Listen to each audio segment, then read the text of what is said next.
Domingo de Pentecostés. Lectura del libro de los Hechos de los Apóstoles. Al cumplirse los días de Pentecostés, estaban todos los discípulos juntos en un mismo lugar, y de pronto vino del cielo un estruendo, como de viento que soplaba impetuoso, y llenó toda la casa donde estaban sentados, y les aparecieron unas lenguas como de fuego, que se repartieron y descansaron sobre cada uno de ellos, y quedaron todos llenos del Espíritu Santo, y comenzaron a hablar en diversas lenguas, según el Espíritu Santo les daba que hablasen. Había a la sazón en Jerusalén judíos piadosos de todas las provincias que hay debajo del cielo. Divulgado el caso, acudió gran gentío, y quedaron atónitos, pues cada uno les oía hablar en su propia lengua. Pasmados todos y maravillados decían: ¿no veis que todos esos que hablan son galileos? Pues ¿cómo les oímos cada uno de nosotros hablar en nuestra lengua nativa?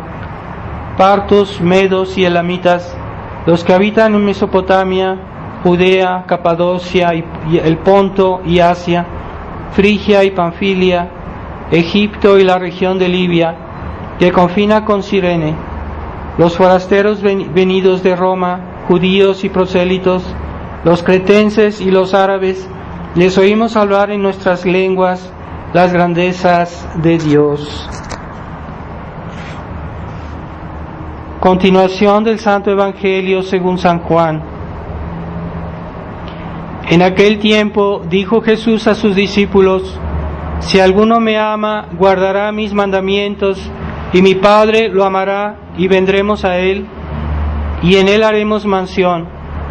El que no me ama no guarda mi palabra, y la palabra que habéis oído no es mía, sino del Padre que me envió. Estas cosas os he dicho estando con vosotros. Mas el Espíritu Santo Consolador, que el Padre os enviará en mi nombre, Él os enseñará todas las cosas y os recordará todo cuanto os he dicho.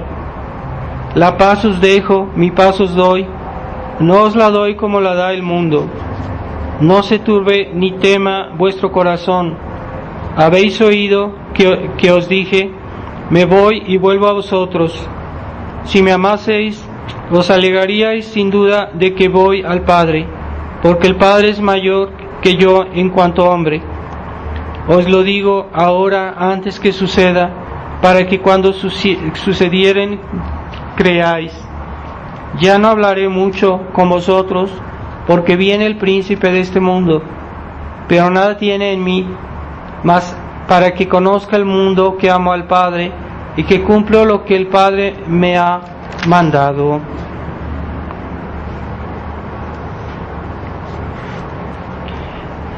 En el nombre del Padre, del Hijo y del Espíritu Santo. Amén. Ave María Purísima. Estimados hermanos, estamos en el día de Pentecostés, que es el día que se puede decir que la Iglesia nació, porque antes estaba en gestación como un niño que está en el vientre de su madre. Todo el tiempo que nuestro Señor estuvo con los apóstoles, que los estuvo enseñando, que los estuvo formando, que los estuvo ayudando, y en este día se completó su obra, porque nuestro Señor dijo que era necesario que Él volviera a su Padre para poderles enviar al Espíritu Santo, y este día se complementó la obra de nuestro Señor por la fundación de la Iglesia. Así que los apóstoles sí ya habían recibido mucho de nuestro Señor antes, hasta incluso el poder de decir la misa, pero en este día realmente los apóstoles ya tuvieron la plenitud del Espíritu Santo, y hasta en su manera de hablar y todo lo que hacían era muy diferente de cómo se comportaban antes de la venida del Espíritu Santo. Realmente el Espíritu Santo vino a darles lo principal, que es la acción que vivifica la Iglesia, ¿verdad? Así que nosotros recibimos el Espíritu Santo cada vez que recibimos un sacramento, por ejemplo el bautismo y los demás sacramentos. En los sacramentos está la presencia del Espíritu Santo que nos vivifica. Así que la Iglesia no se explica humanamente. Si no tuviera su alma, o sea, el alma de la Iglesia es el Espíritu Santo, y es por eso que la Iglesia continúa a través de los siglos, a través de los tiempos, a través de las persecuciones, a través de las crisis, a través de los defectos de los cristianos, a través de los malos ministros de Dios, que a veces son hombres de Iglesia que han provocado problemas o crisis. Muchos de los herejes, no hay que olvidar, eran sacerdotes o obispos. Entonces la Iglesia siempre ha continuado. Entonces, ¿cómo se explica que la Iglesia exista, que la Iglesia no sea destruida? Pues es la acción del Espíritu Santo. Esa acción está entre nosotros. No basta que la acción esté ahí si nosotros no la seguimos, si nosotros no la aceptamos, si nosotros no somos dóciles al Espíritu Santo. Y a veces es por pura superficialidad, porque hay personas que nunca rezan, que nunca se confiesan, que son católicos, pero que la acción del Espíritu Santo en sus almas es muy débil, no porque el Espíritu Santo sea débil, sino porque ellos no están preparados para recibir esa gracia, esa inspiración, o no se preparan lo suficiente. Así que recordemos que la Virgen María y los apóstoles estuvieron, después del día de la Ascensión, estuvieron haciendo un retiro espiritual, porque pasaron 10 días de encierro, rezando, meditando, preparándose al día de Pentecostés. Así que el Espíritu Santo viene, pero no es suficiente que Él venga, tenemos que estar preparados. Hay que abrir el corazón, hay que abrir el alma. ¿Y cómo se abre cómo se dispone uno a recibir al Espíritu Santo? Pues con la oración. Si vamos a comulgar en la misa, no es suficiente que recibamos la hostia, debemos estar preparados, porque hay personas que comulgan muy mal, algunos porque están en pecado mortal, son comuniones sacrílegas. Hay otros que no están en pecado mortal, pero se preparan de una manera muy superficial, porque están distraídos en la misa, porque en la semana no han rezado, porque en la semana se han portado mal, porque en la semana que precede la comunión no han dicho su rosario, y que no leen lecturas espirituales, no leen el Evangelio. Entonces, ¿cómo quieren prepararse bien? ¿Y cómo el Espíritu Santo los va a ayudar si no están preparados? Así que tengamos cuidado con eso. No es suficiente estar presente físicamente en la misa, no es suficiente recibir físicamente la Eucaristía, no es suficiente irse a arrodillar y pedir la absolución si no uno está bien preparado, ¿verdad? Hay confesiones que son inválidas porque las personas o no están bien arrepentidas o no quieren hacer el esfuerzo necesario para corregirse, y puede pasar que las confesiones sean inválidas. Así que hay que tener mucho cuidado de que cuando se van a confesar estén realmente arrepentidos de sus pecados, y que lo hagan con el propósito sincero de corregirse. Ciertamente Dios tiene en cuenta nuestra debilidad, y lo que nos pide es que nuestro arrepentimiento sea sincero. y que tengamos el propósito de corregirnos, ¿verdad? Él sabe que tal vez podamos caer otra vez, pero en el momento de confesarnos debemos estar sinceramente arrepentidos. Y así en todos los sacramentos es necesaria una preparación, ¿verdad? Entonces la Iglesia es un misterio porque no se explica con las leyes de la naturaleza, con las leyes del mundo, con las leyes de la historia.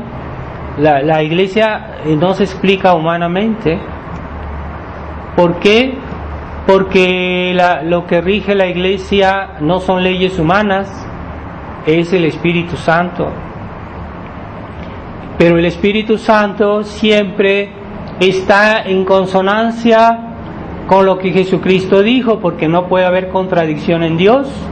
El Espíritu Santo no puede estar contra el Hijo, ni el Hijo puede estar contra el Padre, así que hay armonía. Así que lo que hace el Espíritu Santo siempre está en armonía con lo que Jesucristo les enseñó a los apóstoles, con lo que Jesucristo sembró. Hay siempre esa armonía de enseñanza. Así que hoy hay esos movimientos carismáticos que hay que tener mucho cuidado, porque muchos católicos se dejan contaminar por esas corrientes que no son católicas, porque el carismatismo nació entre los protestantes, no nació en la Iglesia, nació fuera de la Iglesia, nació en el protestantismo, y después lo quisieron trasplantar dentro de la Iglesia.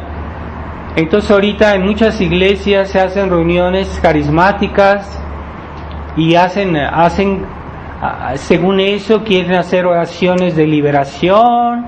Todas esas expresiones son muy extrañas y no es la tradición de la Iglesia, son cosas nuevas que han inventado últimamente y es toda una terminología moderna que hay que desconfiar de todo eso. Entonces, que ellos pretenden recibir el Espíritu Santo cuando hacen sus reuniones, pero no, en la Iglesia el Espíritu Santo se da en los sacramentos, no se da en otras cosas. Entonces está bien rezar, está bien pedirle a Dios su gracia, pero el Espíritu Santo propiamente se da en los sacramentos. No necesitamos reuniones carismáticas, que incluso hacen actos de imponer las manos. La Iglesia recibió el poder de imponer las manos para conferir el sacerdocio, y cuando son ordenados los sacerdotes se le imponen las manos, pero no cualquiera puede imponer las manos. Ahorita hay laicos que quieren imponer las manos, no tienen poderes para eso, y cuando uno abusa de ciertas cosas, entonces el demonio se mezcla. Entonces creen que ellos pueden hacer milagros, pero Dios no hace milagros según el capricho de las personas. Es una iniciativa divina. Cuando hay un milagro es porque Dios quiere hacerlo, pero no es porque fulanito o menganito se le ocurrió.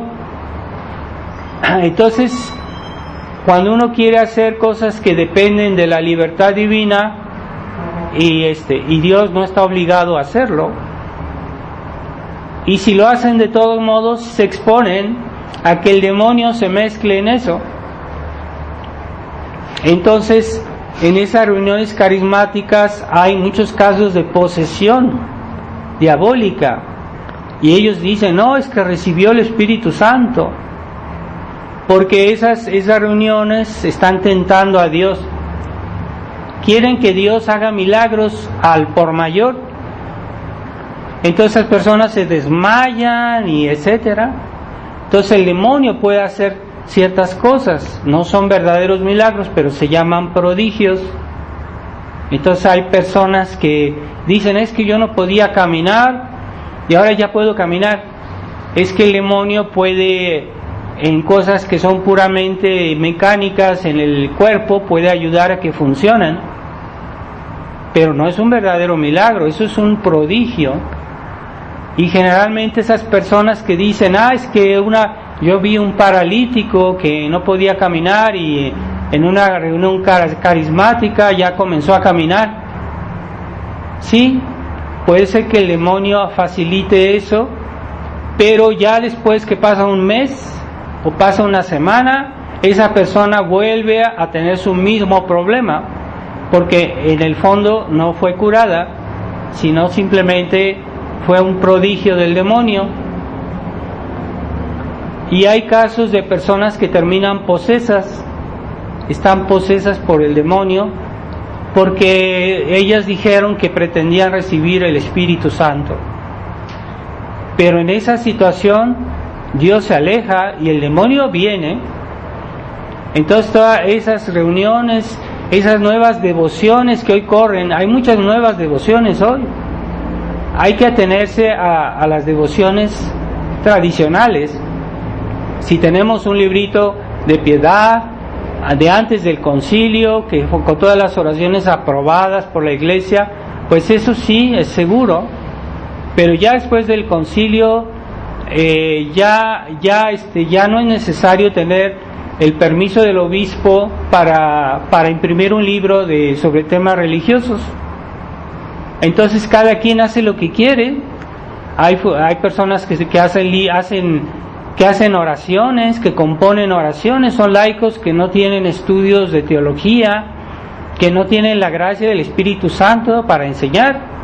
La gracia del Espíritu Santo para enseñar la tienen los sacerdotes, los ministros de Dios.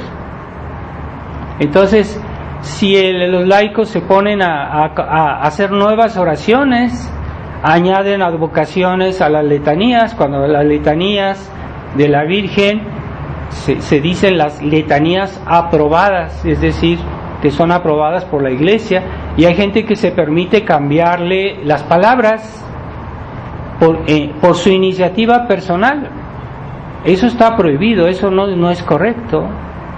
Hay personas que cambian el Padre Nuestro, el Ave María, ruega por nosotros, cuando están rezando por una persona, dicen ruega por ella, en lugar de decir ruega por nosotros. No hay que tocar las oraciones aprobadas por la Iglesia, no están autorizados para hacer eso. Cuando decimos ruega por nosotros, estamos rezando por todos, así que también está comprendida la persona por la cual estamos rezando. No se debe retocar las oraciones.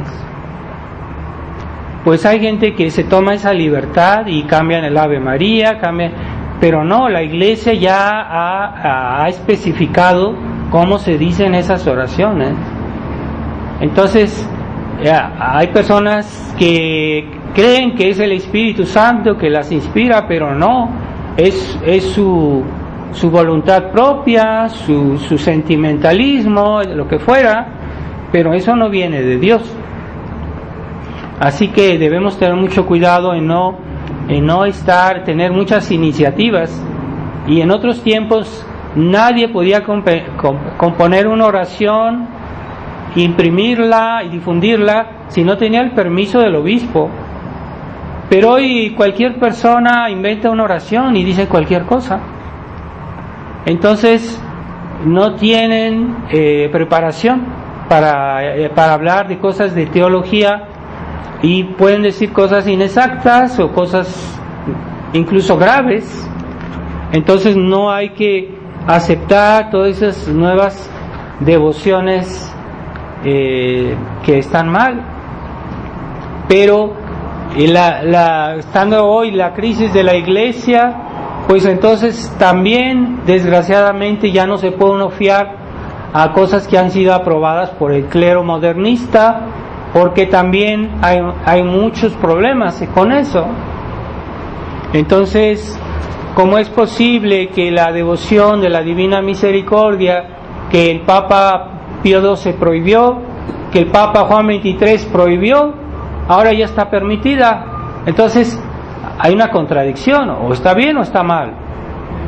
Entonces, en ese tiempo estaba prohibida, y aquellos que hacen esa devoción de la Divina Misericordia ya no dicen el rosario. Entonces hay una contradicción, o sea, ¿por qué Dios nos pide que digamos, la Virgen nos pidió en Fátima que digamos el rosario y después nos pide de hacer otra oración que excluye el rosario? Es contradictorio. Entonces hay personas que por decir la devoción a la Divina Misericordia ya no dicen el rosario. Más bien parece una astucia diabólica para que la gente no diga el rosario. Entonces, así como eso, hay otras apariciones, otras devociones, otras cosas nuevas. Desgraciadamente, hoy el magisterio, ya no hay magisterio de la Iglesia, está como paralizado por el modernismo, y entonces no podemos fiarnos hoy a lo que dicen muchos pastores, que a veces entre ellos se contradicen. Entonces hay que atenerse a lo que se dijo antes del concilio, que es seguro, que es cierto, que es católico, y no hay que andar buscando nuevas cosas que son muy fáciles de desviarla a las personas, desviarla de la verdadera devoción. Entonces ahí no está el Espíritu Santo, está el sentimentalismo de esas personas, está el demonio, está el modernismo, está muchas cosas, muchos elementos que hoy hay y que la gente se toma muchas libertades que no deberían tomarse. Entonces tengamos cuidado cuando digamos las oraciones de decirlas tal como la Iglesia las ha aprobado, porque es una garantía, es como un sello de garantía. Entonces si nosotros aceptamos las oraciones que han sido aprobadas por la Iglesia, pues estamos tranquilos, no nos equivocamos. Y no solo eso, es que hay una bendición especial a aquellos que son dóciles a la Iglesia. No es solo el hecho de que esté bien, sino que Dios bendice a aquellos que obedecen a la Iglesia, que quieren obedecer a la Iglesia como fue siempre. Ciertamente nosotros, el Espíritu Santo está presente en nuestra vida, sobre todo si vivimos en estado de gracia. Así que hay que tratar de vivir en estado de gracia y vivir una vida de piedad con fervor, porque ahí el Espíritu Santo se vuelve más activo o puede ayudarnos más. Entonces, ciertamente el Espíritu Santo está presente en su Iglesia, pero Él no obliga a las personas a aceptar sus inspiraciones, no los obliga. Así que una persona puede tranquilamente tener el Espíritu Santo la motiva para que se haga una buena acción, para que rece más, etcétera, pero esta persona tranquilamente puede resistir, si quiere, al Espíritu Santo. Así que el que alguien sea católico no siempre es una garantía de que esa persona va a ser buena o que va a hacer las cosas bien. Entonces, e incluso eso pasa con los ministros de Dios, es el gran problema, porque también los ministros de Dios tienen el Espíritu Santo en un grado más decisivo, más intenso, porque están hechos para dirigir a los fieles, para aportarles la enseñanza. Entonces los ministros de Dios tienen una gracia especial del Espíritu Santo para dirigir, para enseñar, para corregir. Entonces, pero Dios no obliga a nadie. Así que un ministro de Dios puede resistir a la gracia si quiere. Puede pasar que un ministro de Dios sea que resista a la gracia y que no obedezca al Espíritu Santo. Así que esos casos ha pasado en la historia. Lutero era un sacerdote, era un religioso. ¿Acaso lo que él hizo fue obra del Espíritu Santo? Pues no. ¿Y por qué hizo mal las cosas? Justamente porque no fue dócil al Espíritu Santo. Así que Dios da su gracia, pero no obliga. Nos deja nuestra libertad. Así que puede pasar que como Judas recibió muchísimas gracias de nuestro Señor, pero ya ven lo que hizo. ¿Por qué? Porque resistió a la gracia. Entonces, ¿qué pasa? Entonces ahorita que estamos viendo cómo pasa hoy en la iglesia, cómo muchos ministros ya no están en consonancia con la enseñanza anterior, con la enseñanza de 20 siglos. Ya no están en consonancia. ¿Por qué? Pues porque resisten a la gracia, porque Dios no es contradictorio. Dios no nos puede decir hoy esto es blanco y mañana nos dice es negro. No, Dios no es contradictorio. Dios siempre dice lo mismo, porque es la verdad. Y si alguien es contradictorio es porque se equivoca o porque está diciendo mentiras, por lo que fuera, pero no es la verdad. Entonces Dios es muy coherente en todo lo que hace. Y los santos del siglo I y los santos del siglo XX pues dicen lo mismo, piensan lo mismo, tienen la misma fe, la misma caridad, la misma enseñanza. Pueden verificarlo en los escritos de los santos. No hay contradicción en la iglesia, es una, y es una de las notas de la iglesia, unidad. La iglesia es una, santa, católica y apostólica, lo decimos en el credo. Esa unidad es de todos los siglos. ¿Cómo puede ser que hoy me quieran cambiar el evangelio, me quieran cambiar la moral, me quieran cambiar la misa, me quieran cambiar los sacramentos? Hay una contradicción, no es posible. Es un misterio que los ministros, porque la iglesia ha sido infiltrada por hombres que fueron enviados del exterior, por agentes comunistas. Hay un libro de una persona que era comunista que explica todo eso, que se convirtió y que dice que enviaron miles de comunistas a los seminarios para que se volvieran sacerdotes. Así que ellos resisten a la gracia, porque ahora son obispos, ahora son cardenales, lo que fuera, y resisten a la gracia. Claro, Dios no los va a obligar, pero siempre habrá en la iglesia algunas almas, por lo menos algunas almas dóciles, porque si ya no hay ningún alma en la iglesia que esté en estado de gracia, que tenga la fe, pues quiere decir que la iglesia ya fue destruida. Y Jesucristo dijo que no, Jesucristo dijo que su iglesia no sería destruida. Así que siempre habrá en algún lugar almas dóciles al Espíritu Santo. Y nosotros estamos aquí defendiendo la misa, defendiendo la tradición, porque pretendemos, porque queremos, que deseamos ser dóciles al Espíritu Santo. Pero no es necesario que seamos nosotros. Si nosotros fuéramos infieles, habría otras almas, pero siempre habrá quien sea fiel a la tradición de la iglesia y al Espíritu Santo. Siempre habrá.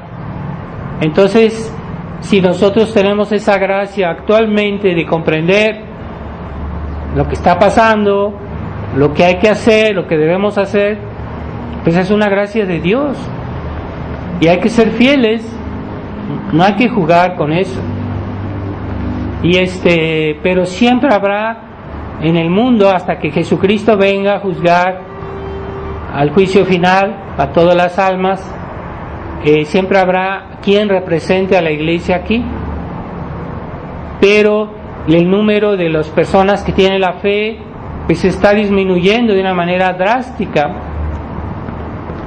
Hay personas que no tienen la profesión completa de la fe, porque están en situaciones muy complicadas y son personas que tal vez tengan buena intención, pero no saben lo que está pasando en la iglesia y creen que hacen bien. Esas personas tal vez pues tengan la fe, pero es una fe que está como en una situación contradictoria, pero ellos no entienden lo que pasa. Pero aún así debe haber siempre algunas personas que tengan la profesión de toda la fe, una profesión exterior, que no sea puramente secreta, ¿no? Debe ser pública, debe ser externa. siempre habrá algunas personas que profesen toda la fe de la Iglesia de una manera visible, siempre las habrá. Entonces no es suficiente que haya católicos de buena voluntad que están en el modernismo, no es suficiente. Tiene que haber personas que sí profesen toda la fe de una manera visible.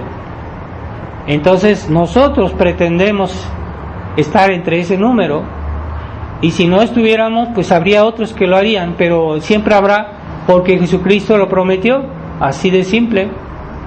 Pero si la Iglesia es disminuida, porque eso está profetizado en la Escritura, que habría la gran apostasía universal, la apostasía universal, que toda la gente está renegando de su fe, a veces de una manera más abierta, a veces de una manera menos abierta, pero es algo que se está constatando, que se constata hoy. Toda la gente pierde la fe.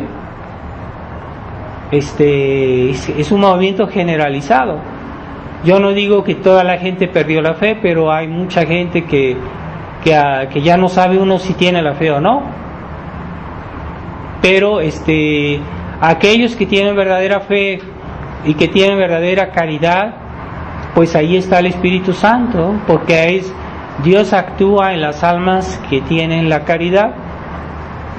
Entonces, si ustedes tienen fe, está bien, pero hay gente que tiene fe pero que está en pecado mortal. Entonces yo no digo que no reciban ninguna gracia del Espíritu Santo, pero el Espíritu Santo actúa con mucha dificultad en un alma que vive en pecado mortal. Así que debemos tener cuidado con eso.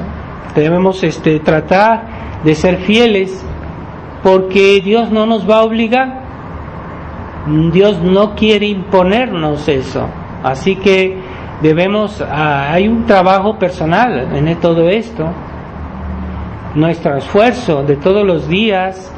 Entonces hay que saber ser dóciles al Espíritu Santo, pero hay personas que ya reciben alguna inspiración y ni siquiera la perciben, porque no tienen vida de oración. Entonces el Espíritu Santo está presente en su vida, pero ellos ya no lo perciben porque están inmersos en el mundo, inmersos en la mala música, están inmersos en la televisión, en las diversiones mundanas, en las malas compañías. Entonces, aunque Dios les abre al oído, ya no lo oyen. Ya el Espíritu Santo no los puede ayudar porque están inmersos en el mundo, y que a veces son católicos, a veces dicen que tienen la fe, pero el Espíritu Santo no los puede ayudar porque no lo dejan actuar. Así que nosotros queremos, ciertamente hay muchas cosas que también nuestro ángel de la guarda nos inspira, pero hay personas que son completamente sordas, porque nunca rezan, porque no se confiesan, porque viven siempre en pecado mortal, porque no tienen tiempo de reflexionar, porque siempre están agitados, siempre están con música mala, música moderna, música que es mala, y además el ambiente. Hay personas que siempre están en la calle en fiestas, en diversiones. ¿En qué tiempo van a tener para ver qué les inspira el Espíritu Santo? No tienen ni tiempo de considerar eso. Es por eso que la Iglesia, las almas que antes se querían realmente santificar, vivían en el silencio, vivían en el claustro, en los conventos donde hay silencio. Allí el silencio es de regla, no se puede hablar, que en ciertos momentos todo el tiempo es silencio. ¿Por qué silencio? Pues es para que uno pueda escuchar al Espíritu Santo, para que uno pueda ser dócil a la acción del Espíritu Santo. Entonces nosotros que vivimos en nuestra época, que estamos acostumbrados al ruido, donde quiera que vamos hay ruido, debemos de encontrar un momentito en nuestra vida para recogernos en silencio, para rezar, para leer una buena lectura, para meditar y estar en presencia de Dios. Entonces el Espíritu Santo puede actuar en nuestra alma. No lo percibimos. Una persona que no reza, que no está recogida, no puede recibir la acción del Espíritu Santo porque no tiene tiempo ni de pensar en eso. Monseñor Lefebvre siempre hacía alusión a la Virgen de Guadalupe y decía que la actitud de la Virgen de Guadalupe es una actitud de recogimiento. Una persona recogida es una persona que está cerca de Dios y que no se deja influenciar por el ruido, por el mundo, por lo que la gente dice, etcétera. La Virgen está recogida, está llena de Dios. Una persona que está recogida es porque está en presencia de Dios, porque no quiere que esa presencia de Dios en su alma se le escape, se le vaya. Está recogida, ¿verdad? Es como alguien que trae un vaso de agua que está casi lleno y camina con cuidado para que no se derrame. Esa presencia de Dios, esa presencia del Espíritu Santo, hay que tratarla con delicadeza, con cuidado. Pero si una persona no tiene vida de oración, pues ¿cómo puede percibir al Espíritu Santo? Hay personas que van a rezar y toman eso como una cosa insoportable y no quieren rezar porque se aburren, les pesa la oración. O hay familias en que le dicen a los hijos vamos a rezar y los niños se quejan y dicen no, es que yo quiero ir a jugar, y para ellos es un peso rezar, no es un gusto, no es un placer. Entonces una persona que tiene vida de oración es una persona que reza con gusto, y no es solo rezar, no basta. Por eso yo uso la expresión vida de oración, porque no es solo el hecho de decir las oraciones, hay que vivirlas, y eso se llama vida de oración. Entonces una persona que tiene vida de oración le molesta, se siente incómoda cuando oye cierta música moderna, ciertos lugares, le molesta eso. ¿Por qué? ¿Por qué le molesta? Porque tiene vida de oración, porque está en presencia de Dios, y justamente eso que ve, eso que oye, es lo contrario, es justamente la ausencia de Dios. Entonces nosotros nos encontramos a gusto cuando estamos rezando, cuando decimos el rosario, es una señal. Y si no lo hacemos con gusto, quiere decir que debemos esforzarnos para adquirir ese gusto, ¿no? Y se adquiere. Entonces con el tiempo la oración se vuelve un placer. Para aquellos que casi nunca rezan, la oración es un peso, es algo que cuanto más rápido mejor se acabe para hacer otra cosa. Entonces esa gente no tienen prácticamente la ayuda del Espíritu Santo en su vida, ¿verdad? Entonces así que las familias donde está presente la acción de la gracia, la acción de Dios, son diferentes, son unidas, son armoniosas, se apoyan entre ellos, no hay conflictos. Pero una familia donde no se reza, donde hay pecado mortal por aquí, por allá, hay conflictos, no hay armonía, no está el Espíritu Santo, o está más o menos ahí un poquito, ¿verdad? Si le dan un poquito de oportunidad. Pero así que veamos que la acción del Espíritu Santo no es una imaginación, es una realidad, ¿verdad? Pero no depende de nuestros sentimientos, porque muchas personas, y es una deformación del catolicismo que nos viene ya desde el siglo XIX con el romanticismo, pensar que la acción del Espíritu Santo es un sentimiento. No, la acción del Espíritu Santo no es un sentimiento, es algo, eso está en el fondo del alma, y los sentimientos están más bien en el cuerpo. en la sensibilidad del cuerpo, pero no en el alma. Y el Espíritu Santo está en el fondo del alma, en la mente, en la voluntad. Es la acción del Espíritu Santo, no es sentimentalismo. Entonces mucha gente confunde el sentimentalismo con la acción del Espíritu Santo. Entonces hacen lo que les gusta, lo que les atrae, y dicen, no, es que el Espíritu Santo me inspiró esto. No, es tu gusto, tus sentimientos, tu placer, tu manera de pensar, pero no es el Espíritu Santo. Cuidado, no confundamos al Espíritu Santo con el sentimiento.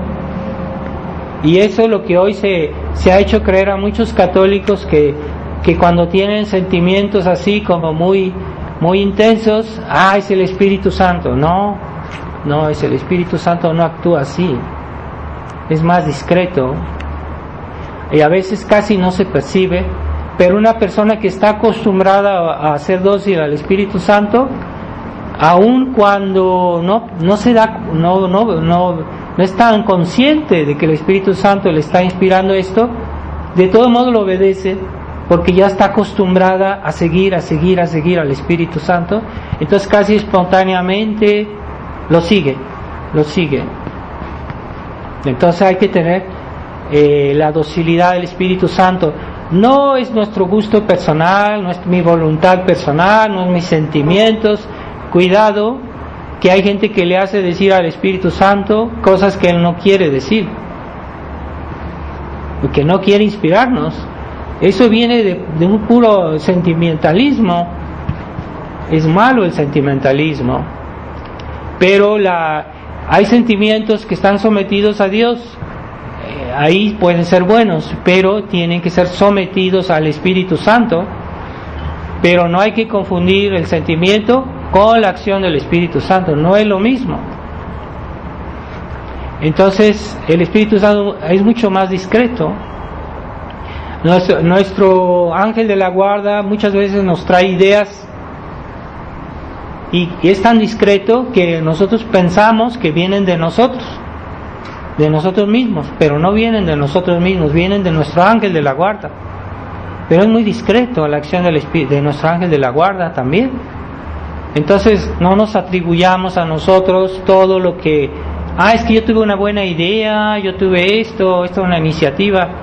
Cuidado, es que a lo mejor tu ángel de la guarda te está sugiriendo eso. Es discreto el ángel de la guarda. Y también el Espíritu Santo con más razón.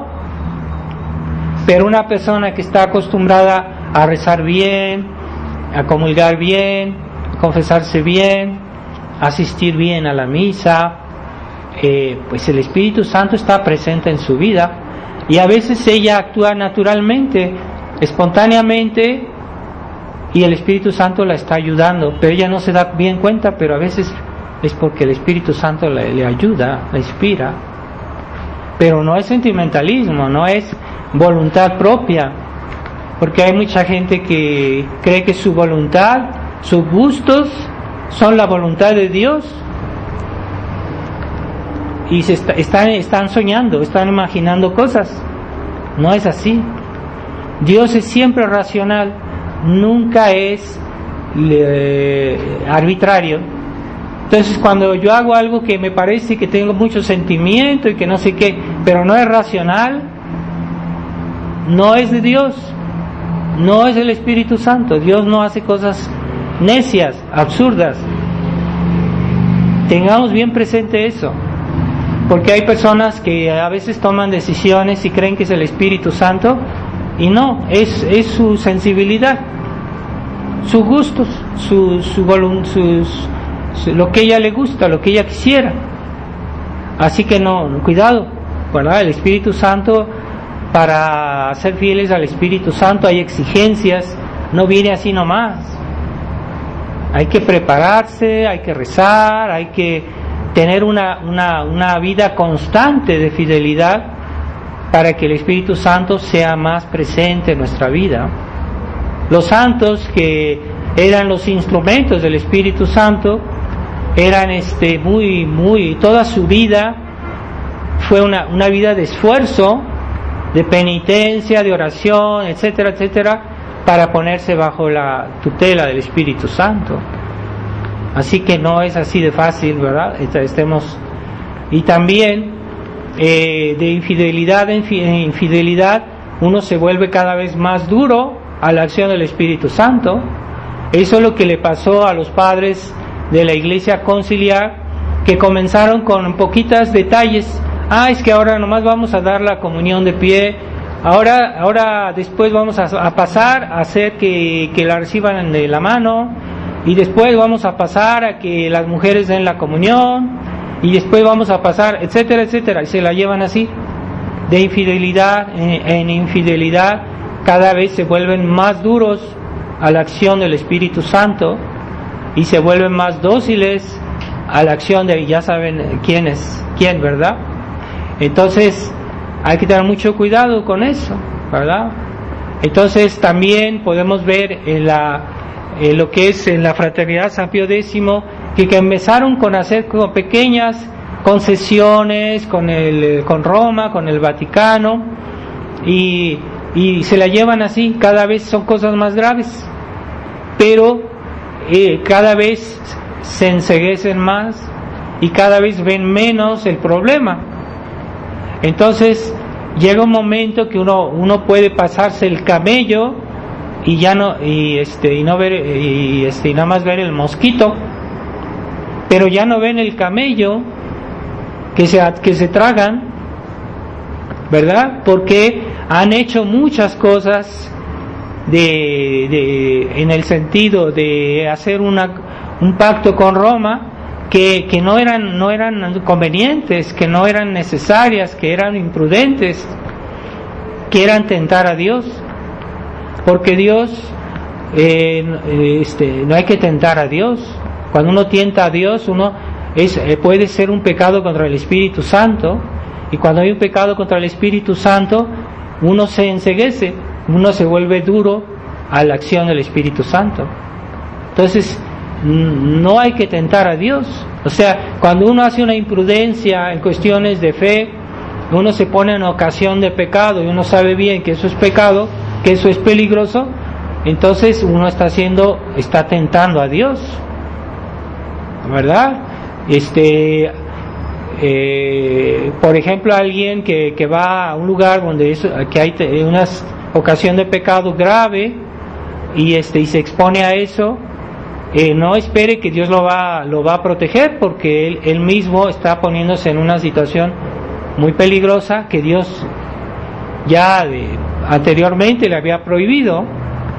Entonces no hay que tentar a Dios, y esa es la tentación que se ha hecho en la fraternidad, con esos pactos con Roma, con esas apertura a Roma, cuando Roma no se ha convertido. Entonces no tiene caso ponerse bajo su tutela, ponerse bajo su protección, cuando sabemos que esas personas actualmente pues son enemigos de la tradición. Entonces, si un día se convierten, claro que sí, pero ahorita no se han convertido, así que no tiene caso, y es un acto de imprudencia mayor, no es un acto de imprudencia menor, es un acto de imprudencia mayor, y eso es tentar a Dios. Cuando una cosa es evidente, que es peligrosa, que es mala, no la debo hacer. Es que Dios me va a proteger, es que Dios es muy bueno, y Dios todopoderoso me va a proteger, puede protegerme, sí, pero tú no tienes el derecho de tentar a Dios, te expones, porque Dios no te va a proteger, ¿verdad? Hay personas que pecan y pecan y pecan y dicen, no, es que yo confío en la misericordia de Dios. Sí, estás tentando a Dios, y cuando Dios no está obligado de protegernos en esas situaciones, cuidado, puede ser. Y a veces esas personas caen en la ceguedad de espíritu y se vuelven duros como piedra y ya no perciben la acción del Espíritu Santo y ya consideran que eso está bien. Pero esa ceguedad es un castigo de Dios, puede ser un castigo de Dios con aquellos que han abusado de la gracia. Así que no se puede Monseñor Lefebvre nos dejó muy claro en la fraternidad los peligros que había en la Roma conciliar y que había que protegerse. Nos lo dijo muy claro. Entonces ellos ya no ven esas advertencias, ya no las ven, las minimizan y dicen, no, es que nosotros vamos a convertir a Roma. Cuidado, es que es algo muy importante eso. ¿Cómo saben que lo van a convertir? A veces podemos dar el ejemplo, pero no debemos exponernos para que convertir a alguien. No debemos exponernos. No es la voluntad de Dios. Así como dicen que un cardenal modernista del concilio, el cardenal Danielou, se murió en un prostíbulo. Lo encontraron ahí se murió de un ataque al corazón. Y después dijeron, no, es que él fue allí para convertir a esas mujeres, ¿verdad? Así que eso es tentar a Dios. Aun si fuera cierto, de todos modos así no hay que proceder de esa manera, porque no es la voluntad de Dios. No hay que salir de ciertas reglas de Dios que constituyen pues un pecado y que sería una manera de tentar a Dios. Aun si fuera cierto que él murió con esa intención, de todos modos eso es tentar a Dios. Eso no se hace, ¿verdad? Bueno, nuestro Señor trató a la Magdalena, pero lo hizo de una manera muy correcta. Lo hizo en público, lo hizo siempre diciéndole la verdad, y no fue la misma cosa, ¿no? Pero eso que él haya muerto en un lugar así, pues es más que sospechoso, porque se expuso a un lugar donde no debería estar. Entonces así es. Entonces este domingo de Pentecostés pidámosle a la Virgen, porque recordemos que los apóstoles recibieron al Espíritu Santo por la intercesión de la Virgen María, y que ella fue quien los preparó a recibir al Espíritu Santo. Así que ciertamente la Virgen, que nosotros seamos dóciles a las gracias que recibimos en el rosario, en los sacramentos, en la misa, depende de la intercesión de la Virgen María. No olvidemos eso. Así que cuando vamos a confesarnos, recémosle a la Virgen: Virgen María, ayúdame a hacer una buena confesión, ayúdame a hacer una buena comunión, ayúdame a asistir con atención a la misa, ayúdame a rezar bien, ayúdame a ser fiel a la presencia de Dios todo el día. Hay personas que piensan que la presencia de Dios es solo cuando uno va a rezar. No, la presencia de Dios es para todo el día. Y el que tiene una vida de oración sabe vivir en presencia de Dios todo el día, incluso en la noche, durmiendo, porque uno santifica el sueño antes de acostarse con la oración. Entonces la presencia de Dios es para siempre. Pero hay católicos que un día están como esos focos que prenden y se apagan. Están a veces en presencia de Dios, a veces están en presencia del demonio, a veces están oyendo música moderna, a veces están oyendo películas malas, están viendo la televisión. Son como focos que prenden y apagan. Eso es pura broma. Esa gente, esos malos católicos, que nunca tendrán una vida seria de vida del Espíritu Santo, de presencia de Dios, nunca la tendrán, nunca la llegarán a tener, porque no toman en serio su vida cristiana, que no toman en serio la vida de oración, no toman en serio los sacramentos, y etcétera. Así se va todo. Entonces pidámosle a Dios que nos ayude a ser firmes y a tener una fe fuerte. Y en esta crisis de la Iglesia debemos tomar las disposiciones para ser fieles que Dios nos pide, y ahí Dios nos va a sostener, Dios nos va a ayudar. Así que hagamos su voluntad y Él nos va a proteger, y el Espíritu Santo estará ahí para guiarnos. Ave María Purísima, en nombre del Padre, del Hijo y del Espíritu Santo. Amén.